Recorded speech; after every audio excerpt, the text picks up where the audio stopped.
नमस्कार मित्रों, ब्रिज भक्ति फिल्म्स चैनल में आपका फिर से स्वागत है।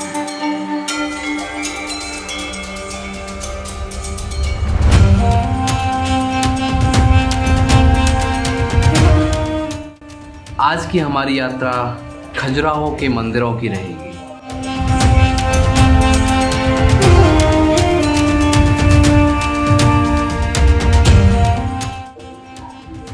एक 1000 साल पहले भारतवर्ष की भूमि से पैदा हुआ एक नया साम्राज्य, जिसके राजाओं के उद्भव की कहानी मिथकों और दंत कथाओं में दबी है।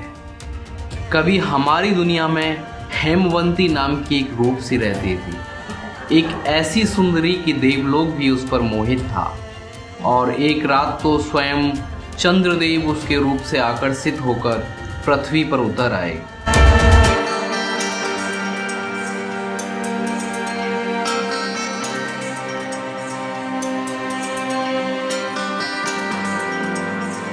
चंद्रदेव और हेमवंती का पुत्र चंद्रवर्मन कहलाया और उसने स्थापना की चंद्रवंशीय चंदेल कुल की। भले ही उसकी उत्पत्ति रहस्यमयी रही हो, पर चंदेलों ने अपनी कई विरासत छोड़ी है। आला दर्जे की 84 इमारतें, सब वास्तुकला का बेजोड़ नमूना और कामुकता का प्रतीक।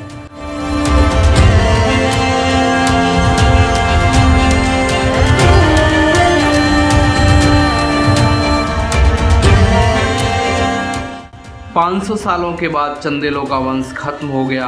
उनकी बनाई कुछ इमारतें तोड़ दी गईं और कुछ खुद ही नष्ट हो गईं। जो बची थी वो जंगल के आगोश में छिप गईं। उसके करीब 800 साल बाद भारत में ब्रिटिश आ गए। तब यहाँ के कई इलाकों की खोज तक नहीं हुई थी। फिर क्या था? उसके बाद भारत की अनमोल धरोहरों को तोड़ने और कब्जा करने की होड़ शुरू हो गई। सन 1838 में ब्रिटिश फौज के इंजीनियर कैप्टन टी.एस. बर्ड मध्य भारत के बुंदेलखंड से गुजर रहे थे। वहाँ के लोगों से उन्होंने इस इलाके के प्राचीन मंदिरों के खंडहर के बारे में सुना।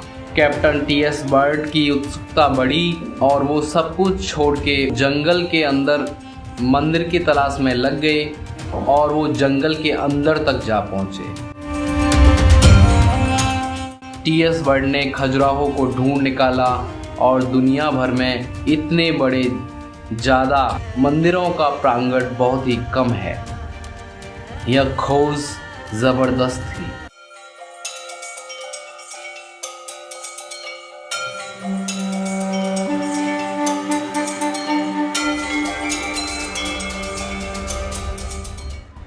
खजुराहो के मंदिर आज के छतरपुर जिले में हैं। अब सिर्फ 24 ही बचे हैं और उन्हें पूर्व, पश्चिम, दक्षिणों के मंदिरों में बांट दिया गया है। सन 1886 में यूनेस्को ने खजुराहो को विश्व धरोहर घोषित कर दिया।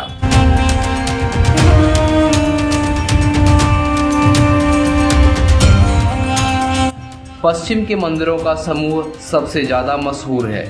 यह मंदिर ग्रेनाइट के प्लेटफॉर्म पर स्टोन से बनाए गए हैं और उन्हें बनाने की तकनीक भी बड़ी कमाल की है। पत्थरों की यह विशाल इमारत सिर्फ जोड़ों और गुरुत्वाकर्षण के संतुलन के कारण खड़ी है।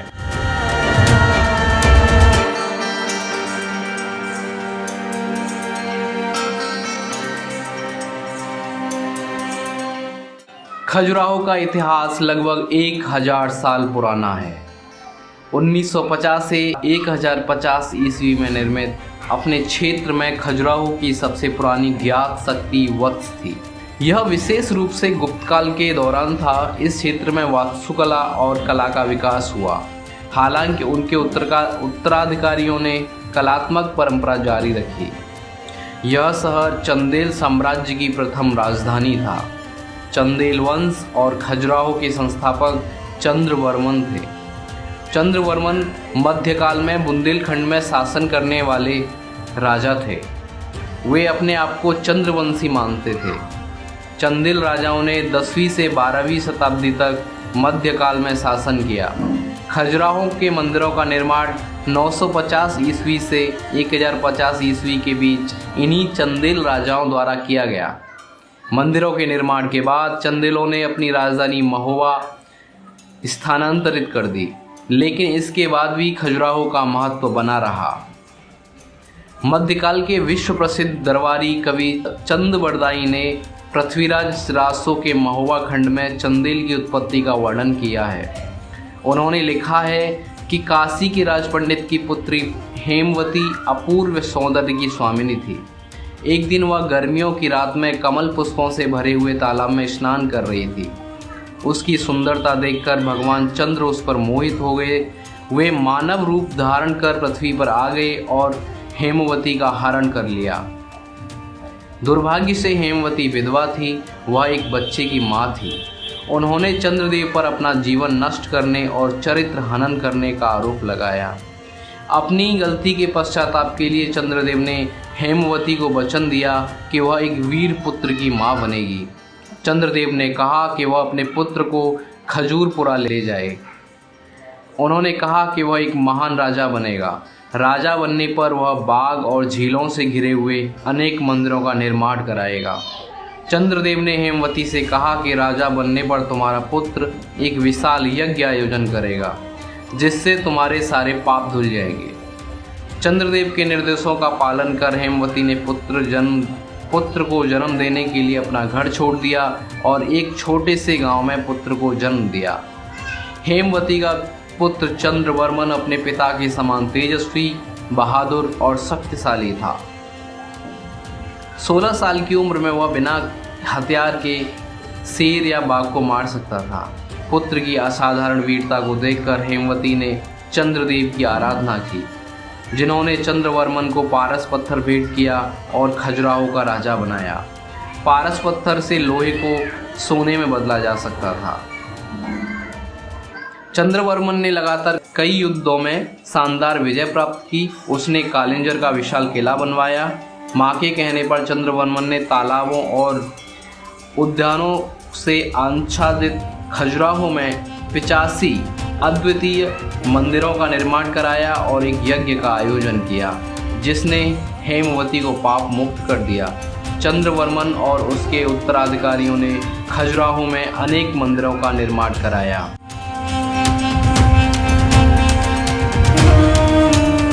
शिवसागर झील खजुराहो में प्रसिद्ध है। खजुराहो के पश्चिम समूह के मंदिर शिवसागर झील के किनारे ही बने हुए हैं। शिवसागर झील में आपको कमल के फूल देखने को मिलते हैं। यहाँ पर पूरी झील कमल के फूलों से ढकी हुई रहती है। यहाँ पर आपको बतख भी देखने को मिलते हैं जो झील की सुंदरता में चार चांद लगाते हैं। यहाँ पर मछलियाँ भी हैं। जब आप झील के पास जाते हैं तो आप मछलियाँ देख सकते हैं। शिवसागर झील मुख्य खजुराहो में स्थित है। शिवसागर झील के पास आपको खाने पीने की बहुत सारी दुकानें देखने को मिल जाती हैं। शिवसागर झील के पास शेड लगा हुआ है, जिसके नीचे बैठने के लिए चेयर बनी हुई है। शाम के समय यहाँ बैठकर सूर्यास्त देखना बहुत ही आनंदमय होता है। शिवसागर झील के बीच में एक टापू भी बना हुआ है, जिसमें पेड़ लगे हुए हैं। शिवसागर झील में आपको घाट भी देखने के लिए मिल जाता है। इसमें कई लोग झील के पानी में नहाते हुए भी देखने के लिए मिलते हैं। झील के चारों तरफ पत्थर की सीढ़ियाँ बनाई हुई हैं।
कंदारिया महादेव मंदिर भगवान शिव का मंदिर है, जो सबसे अद्भुत है।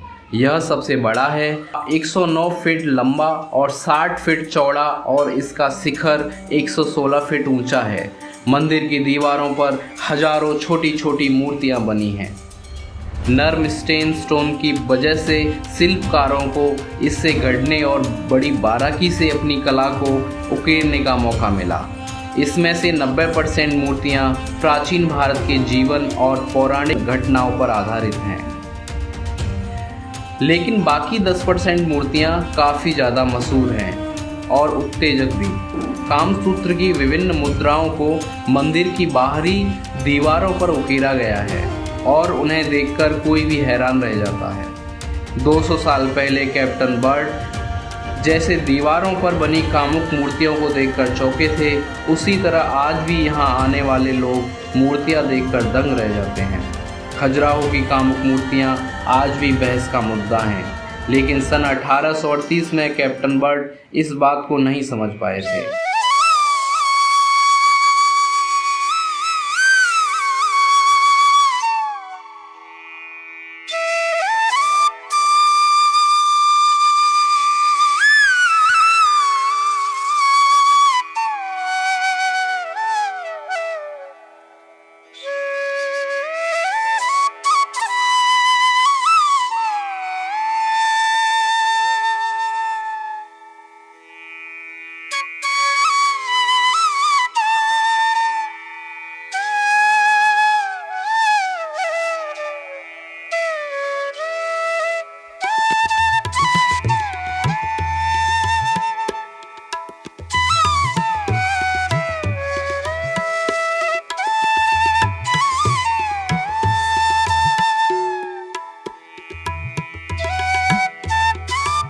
खजुराहो की एक और बात बहुत ही खास है। ज़्यादातर हिंदू मंदिरों का रुख प्राचीन वास्तुशास्त्र के मुताबिक पूर्व की तरफ होता है, लेकिन खजुराहो के कुछ मंदिर गणितीय पैमाने पर सटीक होने के बावजूद पूर्व दिशा से थोड़ा अलग हैं।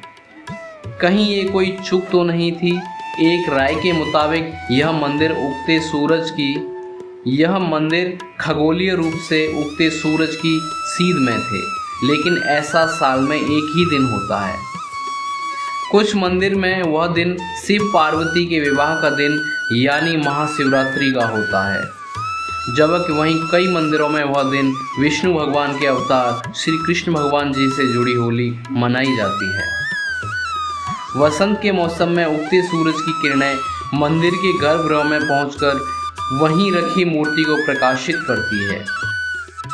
इन मंदिरों में 25 मंदिर भगवान श्री विष्णु के हैं, वह 8 मंदिर भगवान शिव के हैं, वह 1 मंदिर सूर्य भगवान का है, वह 1 मंदिर 64 योगिनी का है, वह अन्य 5 मंदिर जैन मंदिर हैं। कंदरिया महादेव मंदिर को बनाने में किसी भी तरह का चूना या गारे का इस्तेमाल नहीं हुआ है। दरअसल इस मंदिरों को बनाने में भारी पत्थरों का इस्तेमाल किया गया है, जिससे चूने या गारा से जोड़ने के बजाय पत्थरों को काटकर एक दूसरे पर बिठाया गया है।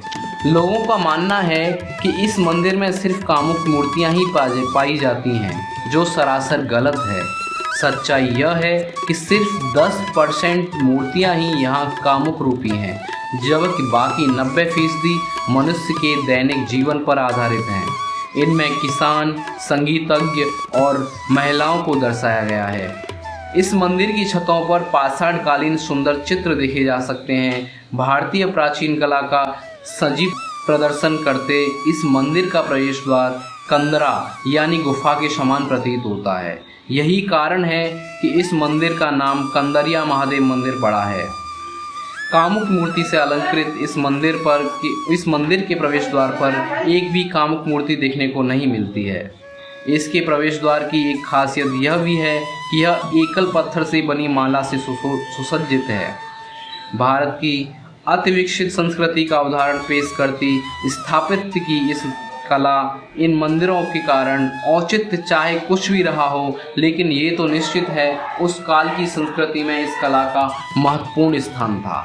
यहाँ पर और भी कई अन्य मंदिर हैं, जिनमें विश्वनाथ मंदिर, लक्ष्मण मंदिर, श्री देवी जगदम्बा मंदिर, मंगतेश्वर मंदिर। विश्वनाथ मंदिर भगवान शिव को समर्पित है। 90 फुट ऊंचे 45 फुट चौड़े इस मंदिर का निर्माण 1002 ईस्वी में राजा दंगदेव ने करवाया था, जो कि यहाँ बने सर्वश्रेष्ठ मंदिरों में से एक है। गर्भगृह की दीवारों पर शिव अनेक रूपों में चित्रित हैं तथा गर्भगृह में शिवलिंग के दर्शन होते हैं।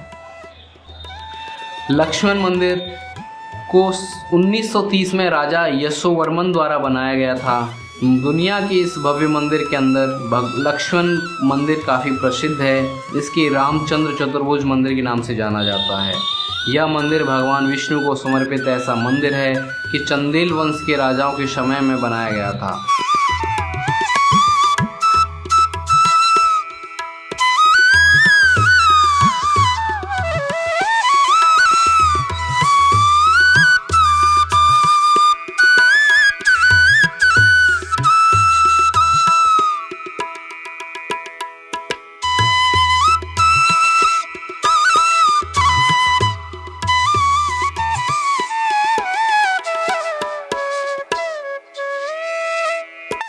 मंगतेश्वर महादेव मंदिर खजुराहो का सबसे प्राचीन मंदिर है, जिसका निर्माण राजा हर्षवर्मन ने करीब 1920 ईस्वी में कराया था। इसके बाद इस मंदिर में 2.5 मीटर का शिवलिंग भी मौजूद है, जहां अभी भी पूजा अर्चना की जाती है।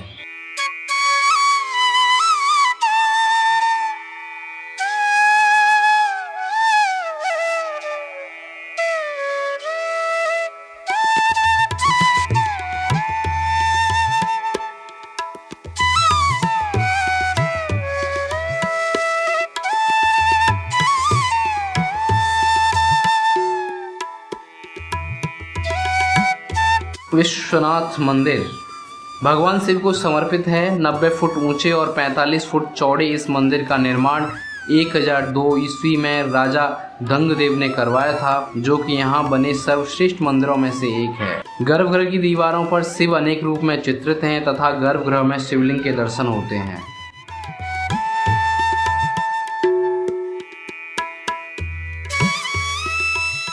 नंदी मंदिर अपनी आकर्षक और मनमोहक कलाकृतियों के लिए प्रसिद्ध खजुराहो का यह मंदिर शिव वाहक नंदी को समर्पित है, जिसकी लंबाई कुल 2.20 मीटर है और 12 खम्भों पर टिके चौकोर मंडप में शिव के वाहन नंदी की 6 फुट ऊंची प्रतिमा स्थापित है। यह विश्व प्रसिद्ध विश्वनाथ मंदिर के आकृति के समान है।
पार्वती मंदिर खजुराहो मंदिर के अंदर माता पार्वती को समर्पित खूबसूरत मंदिर है।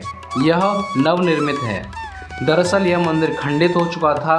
उसके बाद 1880 में छतरपुर के महाराजा ने यह वर्तमान मंदिर बनवाकर उसमें पार्वती जी की स्थापना करवा दी। इस मंदिर में देवी गंगा भी विराजमान है। सूर्य मंदिर अपनी विशेष कलाकृति के लिए मशहूर इस प्रसिद्ध मंदिर के अंदर भगवान सूर्य को समर्पित चित्रगुप्त का मंदिर बना हुआ है। मंदिर की बाहरी दीवारों पर सैकड़ों मूर्तियां जड़ी हुई हैं, जिसमें भगवान सूर्य की बेहद आकर्षक करीब 7 फुट ऊंची मूर्ति रखी गई है। जो 7 घोड़े वाले रथ को चलाती हुई प्रतीत होती है।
और भी दिलचस्प वीडियो देखने के लिए बने रहिए ब्रिज भक्ति फिल्म्स यूट्यूब चैनल के साथ। Thanks for watching video.